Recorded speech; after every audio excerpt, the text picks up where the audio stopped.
Today we will discuss about instruction cycle. So before going on to the instruction cycle, we should know about what is a program. एक programme क्या होता है? एक programme जो होता है वो है sequence of instructions.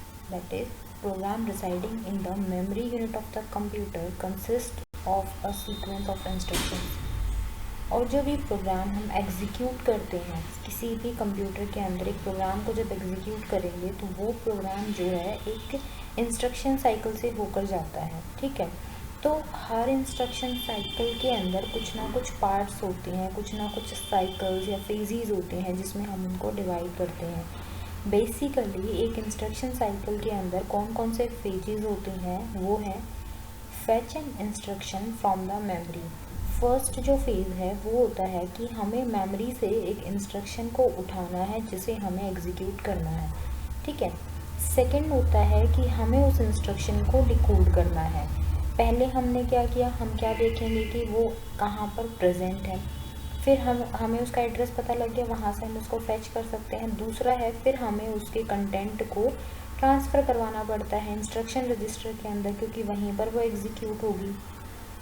Third step क्या होता है, हमें इफ़ेक्टिव एड्रेस को रीड करना है मेमोरी के। If the instruction has an indirect address. इसका क्या मतलब हुआ, हमने पढ़ा है कि एक इंस्ट्रक्शन के अंदर दो तरह के एड्रेसेस होते हैं, डायरेक्ट एड्रेस फॉर्म पढ़ी थी और इनडायरेक्ट एड्रेस फॉर्म पढ़ी थी। जब हम एक इंस्ट्रक्शन का फॉर्मेट बनाते हैं तो उसकी जो लास्ट बिट होती है वो रिप्रेजेंट करती है कि हमारा जो एड्रेस है वो डायरेक्ट होगा या इनडायरेक्ट होगा। लास्ट बिट अगर 0 है तो हम बोलते हैं कि डायरेक्ट एड्रेस है, और अगर 1 है तो इनडायरेक्ट एड्रेस है। इनडायरेक्ट एड्रेस के केस में क्या करना पड़ता है कि उस एड्रेस को मेमोरी से जो भी है वहाँ से रीड करवाना पड़ता है पहले। ठीक है, और लास्ट स्टेप क्या है, जब हमें इफ़ेक्टिव एड्रेस मिल गया, कंटेंट मिल गया वहाँ पे, तो हम क्या करेंगे, इंस्ट्रक्शन को एग्जीक्यूट करते हैं। Now these are the steps for an instruction cycle. पहला स्टेप क्या होता है, इनिशियली जो प्रोग्राम काउंटर है, प्रोग्राम काउंटर क्या स्टोर करता है, प्रोग्राम काउंटर एक रजिस्टर होता है जिसके अंदर हम एड्रेस रखते हैं जो भी नेक्स्ट इंस्ट्रक्शन एग्जीक्यूट होनी होगी उसका। तो इनिशियली प्रोग्राम काउंटर में हम फर्स्ट इंस्ट्रक्शन का एड्रेस डाल देंगे और हम क्या करेंगे, अपने प्रोसेस को स्टार्ट करेंगे। सीक्वेंस काउंटर 0 है, सीक्वेंस काउंटर को 0 पर कर दिया, इट मीन्स जो टाइमिंग सिग्नल है वो कहाँ से स्टार्ट होगा, T0 से स्टार्ट होगा, क्योंकि ये चीज़ हमने टाइमिंग एंड कंट्रोल में पढ़ी थी कि जैसे ही सीक्वेंस काउंटर को क्लियर टू 0 करेंगे तो नेक्स्ट जो भी साइकिल हमारे पास आएगी वो T0 से 0 साइकिल से शुरू हो जाएगा। तो टाइमिंग पल्स कहाँ से स्टार्ट हो गई, T0 से स्टार्ट हो गई। हर क्लॉक पल्स में जो सीक्वेंस काउंटर की वैल्यू है वो 1 इंक्रीमेंट हो जाएगी। तो कैसे टाइमिंग सिग्नल जाएगा, T0, T1, T2, T3, जब तक सीक्वेंस काउंटर दोबारा से क्लियर टू 0 नहीं होता। तो अब T0 पे हमने क्या किया, हमने प्रोग्राम काउंटर ने जो हमें एड्रेस दिया उसके एड्रेस को हमने उसको कहाँ पर ट्रांसफ़र करवा दिया, एड्रेस रजिस्टर में ट्रांसफ़र करवा दिया। फिर नेक्स्ट जो साइकिल आएगी उस नेक्स्ट साइकिल में क्या करते हैं, मेमोरी एड्रेस के कंटेंट, मतलब एड्रेस रजिस्टर में जो भी एड्रेस हमें मिला उसका कंटेंट कहाँ मूव करा देंगे, हम इंस्ट्रक्शन रजिस्टर में मूव करा देंगे। इंस्ट्रक्शन रजिस्टर में मूव करा रहे हैं क्या, AR एड्रेस रजिस्टर में जो एड्रेस हमें मिला वहाँ से हम उसको इंस्ट्रक्शन रजिस्टर में ट्रांसफ़र करवा रहे हैं। तब हमें ये पता लग जाएगा क्योंकि क्या ऑपरेशन हमें परफॉर्म करना है। जो 3 बिट्स होती हैं इंस्ट्रक्शन की 12 से 14, वो बताती हैं हमें कि कौन सा ऑपरेशन हमें परफॉर्म करना है। क्योंकि इंस्ट्रक्शन फॉर्मेट क्या होता है कि एक बिट आपका ये एड्रेसिंग मोड के लिए होती है, 3 बिट 12 से 14 जो होती हैं वो ऑप कोड के लिए होती हैं, और 0 से 11 जो बिट्स हैं वो एड्रेस बताती हैं। जैसे ही कंटेंट को मूव कराएंगे प्रोग्राम काउंटर कहाँ शिफ्ट कर जाएगा, नेक्स्ट इंस्ट्रक्शन पे वो एक इंक्रीमेंट हो जाएगा। तो यहाँ तक हमने क्या किया, यहाँ तक इंस्ट्रक्शन को फेच करने का काम कंप्लीट हो गया। नेक्स्ट स्टेप क्या आ जाता है, इंस्ट्रक्शन को डिकोड करना। अब डिकोड हम क्या करेंगे, डिकोड करना है हमें ऑप कोड पार्ट को, तो डिकोड करेंगे तो D0 से D7 वाली बिट्स जो हैं वो डिकोड होंगी। अब ये D0 से D7 कैसे आया, ये नेक्स्ट जब फ्लो चार्ट कराऊंगी इसका इंस्ट्रक्शन साइकिल का अभी उसमें बताती हूँ। तो D0 से D7 ये हमारे पास 8 वो आ जाएंगी, बिट्स आ जाएंगी जिनमें हमें उसको डिकोड करना है इंस्ट्रक्शन रजिस्टर के कंटेंट को। तो इंस्ट्रक्शन रजिस्टर में क्या आ गया हमारा 12 से 14 आ गया।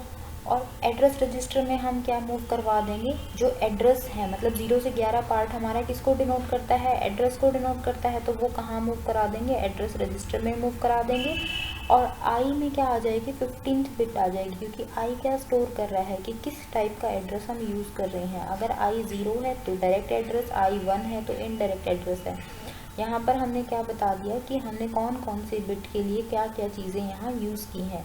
आई में हमने 15th बिट स्टोर कराई है, एड्रेस रजिस्टर के अंदर जो एड्रेस पार्ट था वो स्टोर करवा दिया, और इंस्ट्रक्शन रजिस्टर के अंदर 12 से 14 बिट्स आ गई।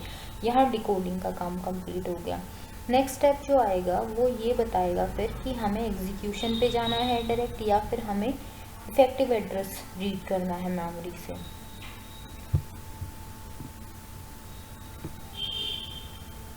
देखिए यहाँ पर हमने ये ब्लॉक डायग्राम में समझाया भी है कि ऑपकोड, एड्रेस और 15 ये कैसे कैसे आए हैं। अब 9 T2 सिग्नल तक हमने डिकोडिंग का पार्ट कंप्लीट कर लिया।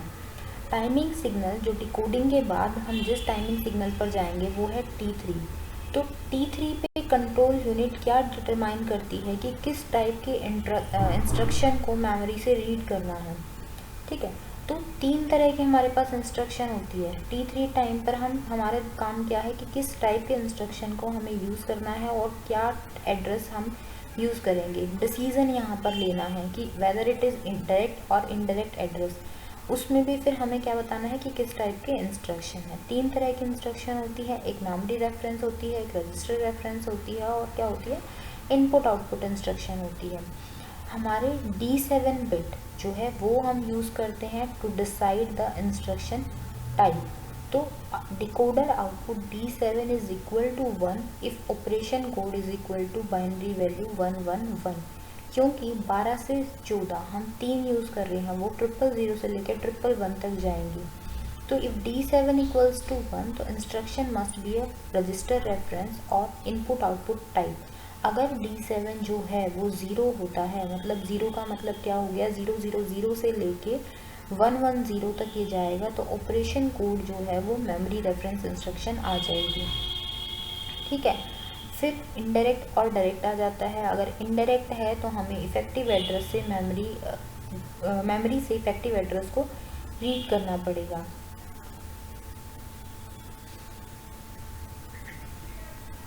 अगर इनडायरेक्ट है तो पहले क्या करना पड़ेगा, एड्रेस को रीड करना पड़ेगा, वहाँ से कंटेंट मिलेगा, तो हमें नेक्स्ट क्लॉक सिग्नल पर जाकर एग्जीक्यूशन कंप्लीट करना पड़ेगा। तो एग्जीक्यूशन कहाँ पर होगा, T4 पर होगा। लेकिन अगर डायरेक्ट एड्रेसिंग है तो T3 क्लॉक सिग्नल पर ही, T3 टाइमिंग सिग्नल पर ही एग्जीक्यूशन जो है वो कंप्लीट हो जाएगा। अब बात करते हैं इंस्ट्रक्शन साइकिल के फ्लो चार्ट। फ्लो चार्ट में जो हमने अभी तक सारे स्टेप्स पढ़े हैं वही सारे स्टेप्स फ्लो चार्ट के बेसिस पर यहाँ बताए गए हैं। जैसे कि फैच के अंदर हमने क्या किया था, इंस्ट्रक्शन को फैच किया था। ठीक है, तो मेमोरी से फैच किया था। तो फैच करने में सबसे पहले इनिशियली हम कहाँ से शुरू करते हैं, सीक्वेंस काउंटर को 0 पे क्लियर करके।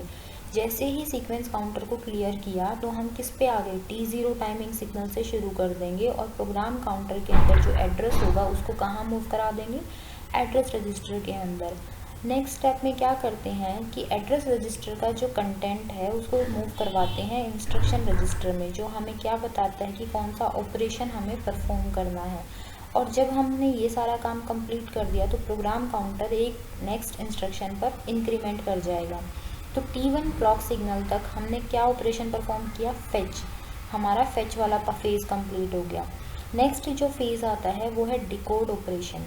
डिकोड ऑपरेशन जो है वो इंस्ट्रक्शन रजिस्टर पार्ट में होता है, जो 12 से 14 बिट्स होती हैं।